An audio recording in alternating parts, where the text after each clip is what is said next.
लोकार्पित है कवि जयंत हंसराज काव्य ग्रंथ गीतार्पण बालेश्वर फकीरमोहन साहित्य परिषद आनुकूल्य कवितीर्थ शांतिकान परिसर में कवि जयंत हंसराज काव्य ग्रंथ गीतार्पण लोकार्पित हो जाइए। उत्सव में मुख्य अतिथि भाव प्रोफेसर इंजीनियर रत्नाकर राय योगदान करथिबा बेले उन्मोचक भाव कवि डॉक्टर कुंज बिहारी धल, डॉक्टर अरविंद गिरी, विशिष्ट प्रबंधक डॉक्टर मथुरनाथ हता प्रमुख उपस्थित रही आध्यात्मिकता पुस्तक गीतार्पण संपर्क में आलोकपात करथिले। परिषदर संपादक दीपक बोस सभापतित्व करथिबा बेले सह संपादक सारंगधर त्रिपाठी अतिथि परिचय प्रदान करथिले। परिशेष में श्री हंसराज सामंत समस्त को धन्यवाद अर्पण करथिले। उक्त लोकार्पण उत्सव में बहु कवि कवियत्री सारस्वत साधक साहित्यिक विशिष्ट व्यक्ति विशेष उपस्थित रही।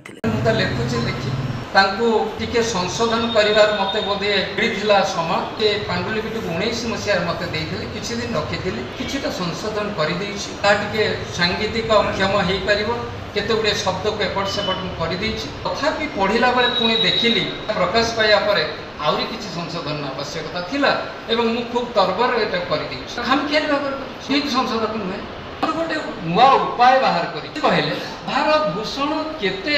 जन उठबे गीत गान पछ हि मोर कवि कोन कलर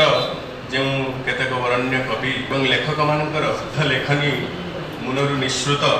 अमर बाणी रे साहित्य भंडार आज पूर्ण होइछे और गौरव मंडित होइछे सेमानकु मध्य प्रणाम करुछि। कविंक हृदय विष्णु रचंती निज घर तवंशी शारदांकु घेनिण संगर विष्णु अंश नहिले जे पद नहे करी रूपे जन्मंती विष्णु नर देहधारी से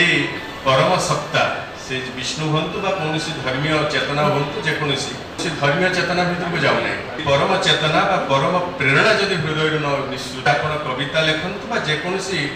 बही आपण लिखिबा को चेष्टा करंतु केबे लिखि परिबे नाही यह सत्य। रवींद्रनाथ स्वर रे जहा कहे निज कविता रे निज इच्छा मते जने घिनंती संसारे अर्थ करी विविध प्रकार किंतु